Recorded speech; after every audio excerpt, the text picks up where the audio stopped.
जोहार साथियों, जैसा कि आप सभी लोगों को पता है कि जेएसएससी सीजीएल का जो एग्ज़ाम है वो 21 और 22 सितंबर को ऐड किया गया था, जिसके बाद बड़े पैमाने पे पेपर लीक और परीक्षा में गड़बड़ी की बातें सामने आई, जिसको लेकर के इस एग्ज़ाम को रद्द करने की मांग के साथ एक विराट प्रदर्शन का आयोजित किया गया था 30 सितंबर 2024 को। लेकिन एविडेंस वगैरह सब कुछ रखने के बाद भी जो है हमारी मांगें पूरी नहीं हुई और जेएसएससी सीजीएल का एग्ज़ाम रद्द नहीं हुआ। इसके 2-3 प्रमुख कारण थे जो मैं पहले की वीडियो में भी बता चुका हूं। सबसे प्रमुख कारण तो था जेएसएससी का अड़ियल रवैया, वह किसी के बात को जो है सुनना नहीं चाहता था। और दूसरी बात ये कि कुछ चीज़ें ऐसी हुई जिसकी वजह से जो हमारा नेतृत्व था, 11 सदस्यीय जो डेलीगेट था, वो अपनी बातों को सही तरीके से नहीं रख पाया।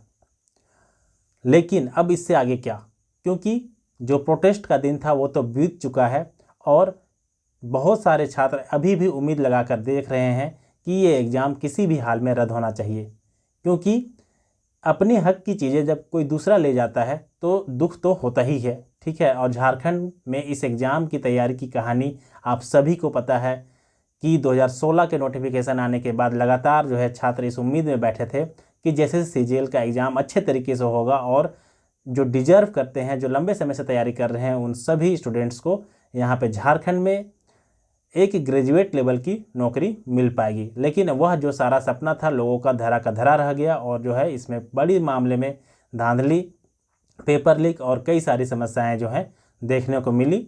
और जेएसएससी ने हड़बड़ी में अब जो है इस नियुक्ति को कंप्लीट कराने की भी ठान रखी है। इसी वजह से ये जो पेपर है इसको कैंसिल नहीं किया गया है अभी तक। अब इसमें जो है एक नया मोड़ आ रहा है जिसके बारे में आज चर्चा करेंगे। साथियों, जैसा कि आप सभी को पता है, जो 11 सदस्यीय डेलीगेट्स थे उसमें एक भी छात्र नेता मौजूद नहीं था और बड़े पैमाने पे छात्रों का यह कहना है कि कम से कम एक छात्र नेता तो जरूर जाना ही था, जो थोड़ा जिद्दी हो, थोड़ा उसमें ये चीज़ हो कि वह ना माने उनकी बात और किसी भी तरीके से एग्ज़ाम को रद्द कराने की बात ठान ले, ठीक है। तो ये सब मांगे जो है लगातार छात्रों की तरफ से उठ रही थी। अब इसी को देखते हुए झारखंड में दो बहुत ही प्रसिद्ध छात्र नेता हैं, आप सभी को पता होगा, मनोज यादव जी और जो है देवेंद्र नाथ महतो जी। इन्होंने आज जो है ये चीज़ कहा है कि अब वो जो है अपने लेवल पे इस आंदोलन को आगे बढ़ाएंगे और छात्रों के साथ एग्ज़ाम को रद्द कराने की जो मांग है वो करेंगे। हालांकि उन्होंने ये चीज़ कहा कि पहले वो जो भी सबूत है, जो भी विटनेस है, उन सभी लोगों से जो है प्रॉपर तरीके से बात करेंगे और उसके बाद जो है फैसला लेंगे। लेकिन उन्होंने ये उम्मीद जताया है कि वे इस आंदोलन में इस पेपर को लीक कराने के लिए बढ़ चढ़कर भाग लेंगे। कुछ प्रमुख बातें हैं जो चीज़ सबसे पहले मैं आप लोगों के सामने जो है पॉइंट वाइज रख देता हूं। तो सबसे पहली बात, छात्र नेताओं की ज़रूरत क्यों पड़ी? तो छात्र नेताओं की ज़रूरत इसीलिए पड़ी क्योंकि हमारा जो डेलीगेट था वो अधिकतर कोचिंग संस्थान या फिर यूट्यूबर या फिर इस तरीके के लोग थे, उन्होंने लीड किया था, जिन्होंने सही तरीके से हमारी बात को नहीं रख पाया और सचिव ने जैसा कहा वैसा वो मानते गए और सचिव ने अपने ब्यूरोक्रेसी की पावर से उनको बाहर कर दिया।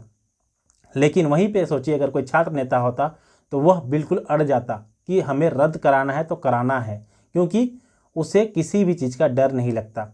देखिए, ये चीज़ जेन्युइन है कि कोचिंग संस्थान चलाने वाले अधिकतर जो टीचर हैं उनको अपना कैरियर का चिंता तो होता ही है, ये सबको होता है, ठीक है। लेकिन सोचिए जो छात्र नेता है जिसके पास पॉलिटिकल इन्फ्लुएंस है, वो थोड़ा सा इस बात से कम डरता है और उसके पास ये चीज़ होता है कि वो किसी भी हाल में अपना टारगेट को अचीव करना चाहता है, ठीक है। तो ये चीज़ छात्र नेताओं की बहुत बड़ी बात है और यहाँ के छात्र नेता बहुत ही जुझारू हैं। देवेंद्र नाथ महतो को आप देख सकते हैं, उनको कितना बार बेरहमी से सरकार ने पीटा तो भी आज वे बिल्कुल छात्रों के साथ खड़े रहे और उस दिन भी जो है साथ में आए। तो इसमें कोई दो राय नहीं है कि छात्र नेताओं के पास झारखंड में दमखम तो है और ये कोई आज के नेता नहीं है, बहुत पहले से ये जो है छात्रों के साथ खड़े हैं, ठीक है। अब इसमें कुछ कुछ प्रमुख बातें हैं वो मैं आप लोगों को सामने रख देता हूं। सबसे पहली बात तो छात्र नेता केस से नहीं डरते। दूसरी बात, ये जो है छात्र नेता हैं इनको जो है फुटेज की जरूरत नहीं है, ये लोग खुद छात्र नेता हैं और ये सब लोग जानते हैं कि ये लोग छात्र नेता हैं। कुछ ऐसे डेलीगेट में लोग थे जो बस यूं ही चले गए थे, उनका कोई काम था ही नहीं, वो लोग तो वहाँ पे जाके कुछ बोले भी नहीं।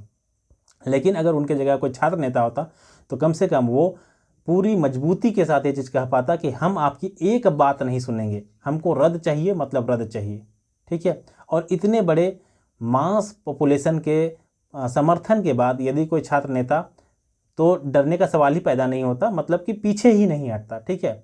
तो ये चीज़ ज़रूर होता उस दिन, ठीक है ना। लेकिन चलिए वो दिन बीत चुका है और फिर से जो है सभी लोग एकत्रित हो रहे हैं, सभी लोग अपने मन में अब जो है ठान रहे हैं कि अब एक बार थोड़ा सा नेतृत्व बदल कर या फिर नेतृत्व में थोड़ा मॉडिफिकेशन करके, ठीक है, बात की जाए और अपनी जो मांग है उसको मजबूती के साथ रखा जाए। क्योंकि अपने सामने अपना हक जाता हुआ एक झारखंडी या फिर किसी भी राज्य का कोई भी स्टूडेंट नहीं देख सकता, तो झारखंडी कैसे देखेगा, ठीक है।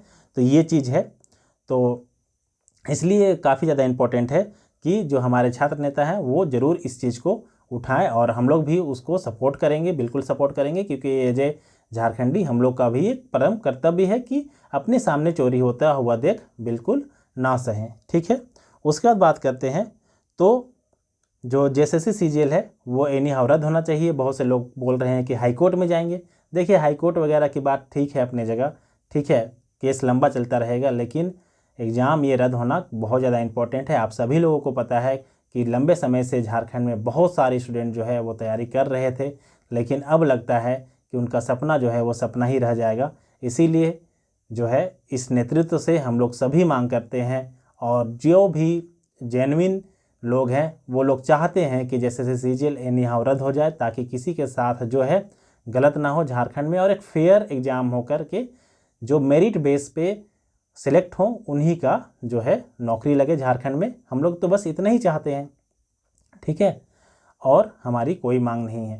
तो यही चीज़ मुझे बताना था कि छात्र नेता जो थे वो इस चीज़ को लीड करेंगे, तो ये बहुत ही अच्छी बात है। हम सब जो है इसका स्वागत करते हैं, और आगे आने वाले समय में इसमें कुछ पॉजिटिव चीज़ें आएंगी तो वो चीज़ देखनी होगी। आप क्या सोचते हैं इस मैटर पे ज़रूर हमें बताएं अपने कमेंट बॉक्स पे, ठीक है।